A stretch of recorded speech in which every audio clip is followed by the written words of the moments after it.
Navigating managerial interview questions can be a daunting task. Our video aims to guide you through this process, covering the top questions you may encounter and how to answer them effectively. The video not just demonstrates the ideal answers, but also provides useful tips on how to structure your responses. This knowledge could be the difference between landing the job or not. So, tune in and let's get started. 1. How would you describe your leadership style? I would describe my leadership style as approachable and democratic. I firmly believe that every team member brings unique insights and ideas to the table, and it's important to encourage their participation in decision-making processes. I strive to create a supportive environment where everyone feels heard and valued.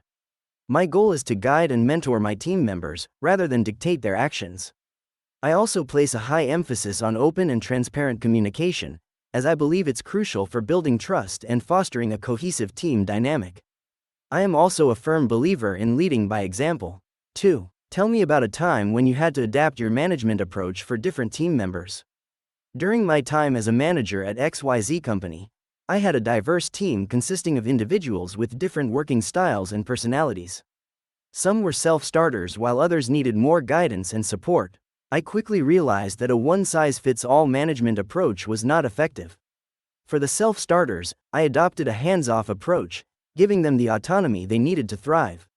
For those who needed more guidance, I provided more structured, clear directions and frequent feedback to help them improve and grow.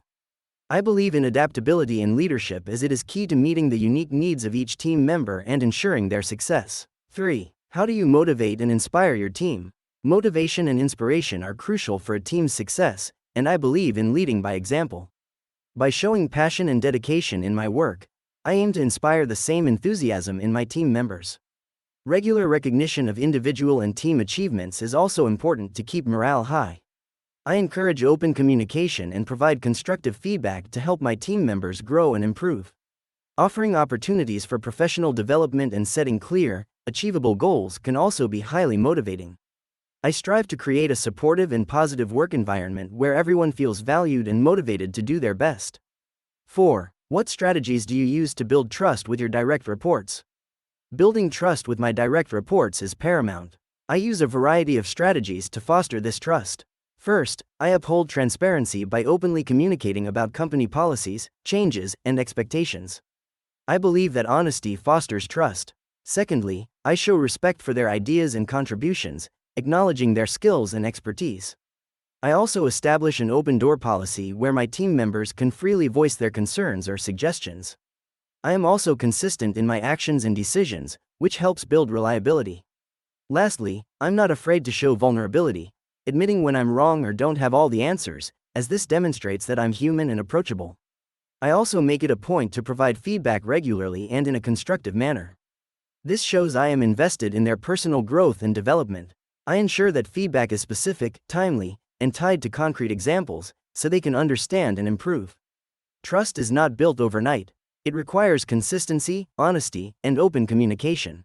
But once it is established, it creates a positive environment where everyone feels valued and motivated to perform their best. 5. How do you handle conflicts between team members? I see conflicts not as a problem but as a natural part of a dynamic team. When conflicts arise, my first step is creating a safe space for open dialogue. I encourage each party to express their perspectives and feelings without interruption. Once everyone's views are on the table, we can work towards finding common ground or compromise. Understanding the root of the conflict is essential. I dig deep, looking beyond the surface-level disagreement to identify any underlying issues that may be contributing to the tension. Once we have a clear understanding of what's causing the conflict, we can start exploring solutions collaboratively. I believe solution building should be a team effort, as this not only helps resolve the current issue, but also empowers team members by involving them in the decision-making process. Finally, I make sure to follow up after the resolution to ensure that the implemented solution is working and that no residual tension remains. This approach has helped me maintain harmony within the team while also fostering a culture of open communication and mutual respect. 6. Describe a difficult decision you had to make as a manager. How did you approach it? As a manager, I faced a challenging decision when two of my team members were equally qualified for a promotion, but we could only promote one. I had to rely heavily on my judgment and assessment of their skills, contributions, and potential to make the decision.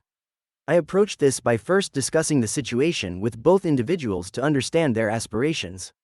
I then evaluated their performance metrics, contributions to the team, and their potential to take on the new role. I sought advice from my peers and superiors, considering their insights as well. After careful analysis and consideration, I made the decision, ensuring that it was communicated openly and transparently to both individuals and the whole team. 7. How do you prioritize tasks when everything seems urgent? In instances where everything seems urgent, I resort to using the Eisenhower decision matrix as a tool to prioritize tasks. This matrix helps me distinguish between important and urgent tasks. Often, the tasks that are urgent are not necessarily the most important. Once I've classified the tasks, I address the important and urgent ones first, followed by the important but not urgent tasks.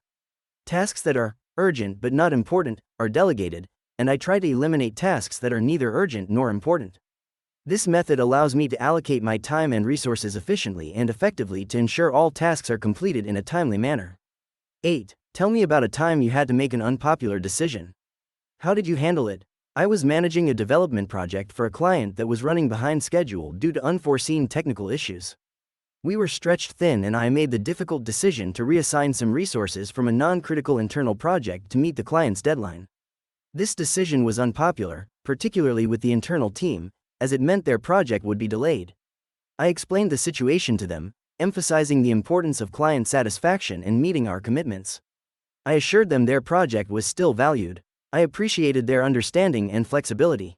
In the end, we delivered the client project on time and resumed work on the internal project with minimal delay. 9. What's your process for solving complex problems?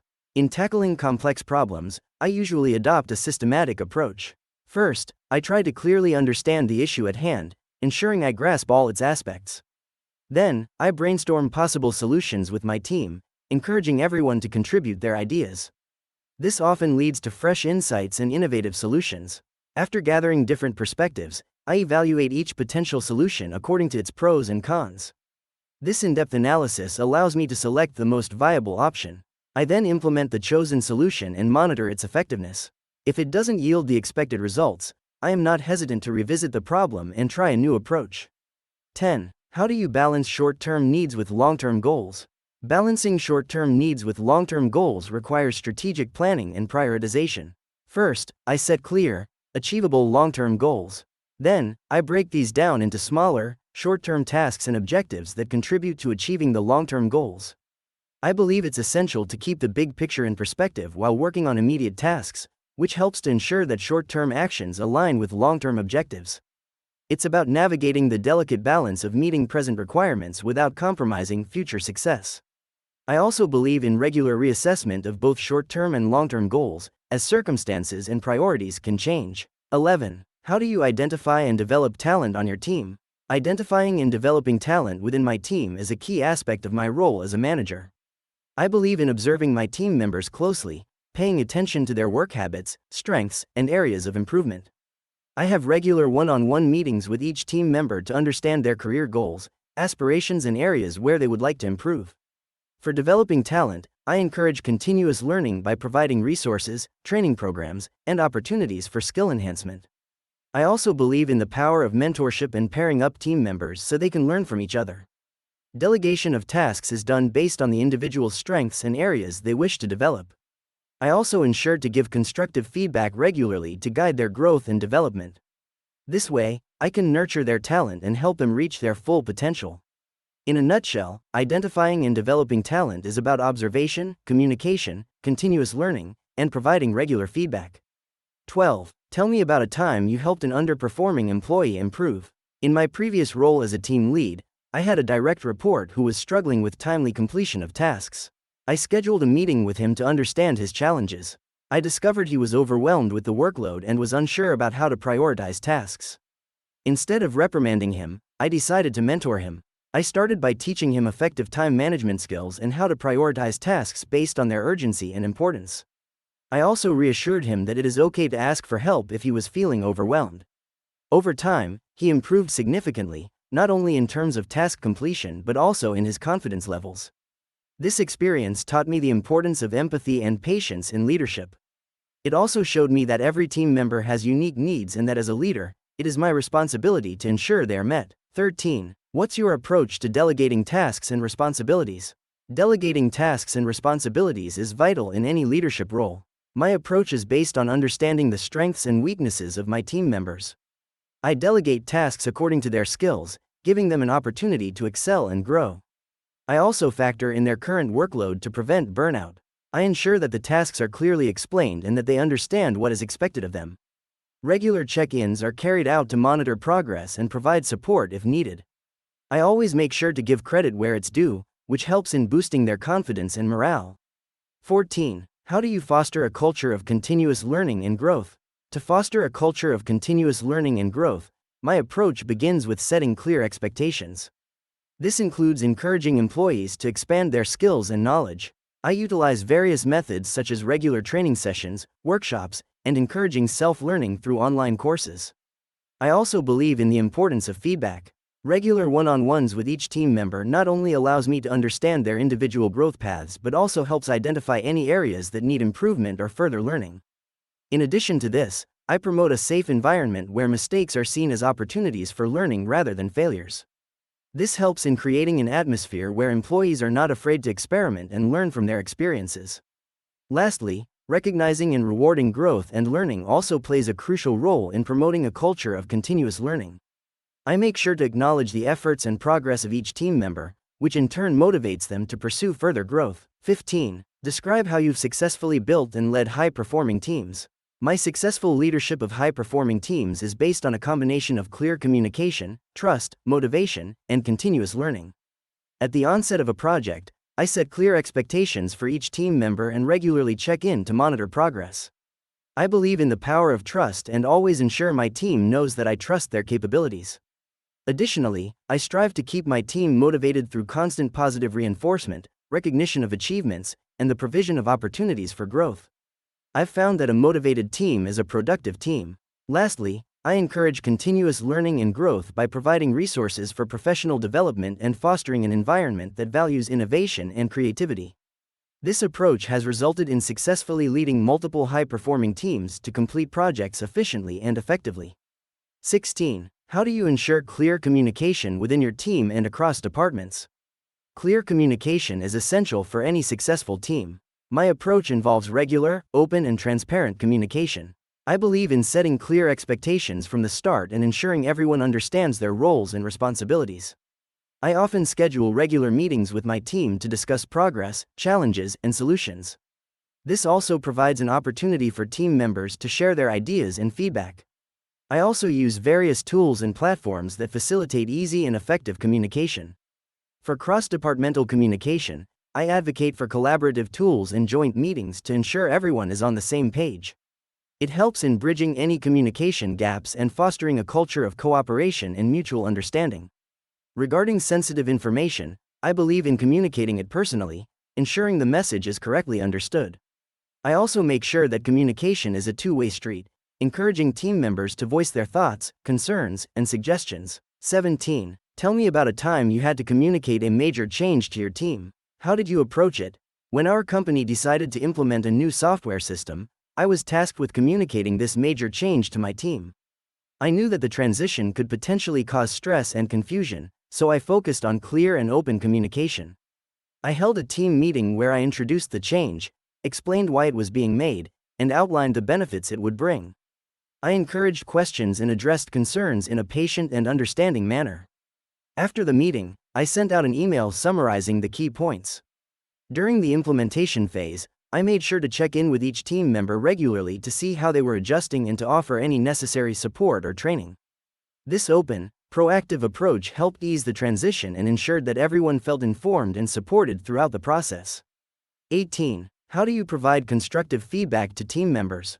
My approach to providing constructive feedback to team members heavily relies on open communication and respect. I believe it's important that feedback is consistently delivered, not just during annual reviews. The goal of feedback should be to help the individual grow and improve their performance. I start by highlighting their strengths and positive contributions, then I tactfully express areas where they can improve.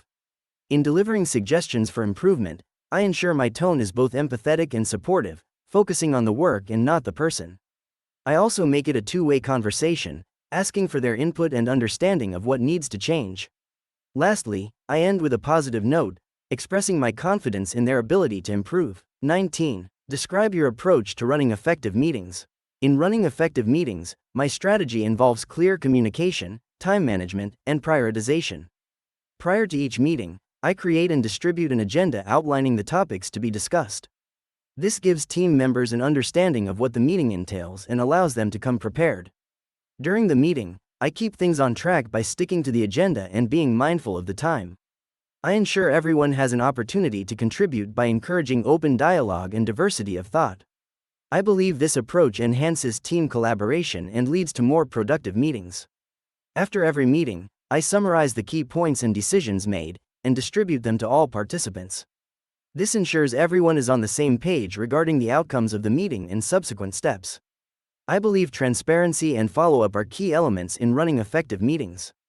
By consistently applying this approach, I have noticed an increase in team engagement, productivity, and overall satisfaction.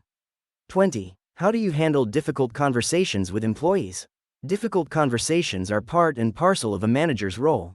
I believe in open, honest, and respectful communication, even when the topic is challenging. I always ensure that such dialogues occur in a private space, allowing employees to feel safe and comfortable. I start with a clear explanation of the issue, using concrete examples and focusing on the impact rather than the person. I always encourage dialogue and feedback, as I believe it's important for the employee to feel heard and understood. I aim to end the conversation with actionable steps and a positive outlook. Remember, the key to a successful interview is confidence, preparation, and authenticity. Don't forget to like this video if you found it helpful, and subscribe to our channel for more content like this. We wish you the best of luck in your future interviews.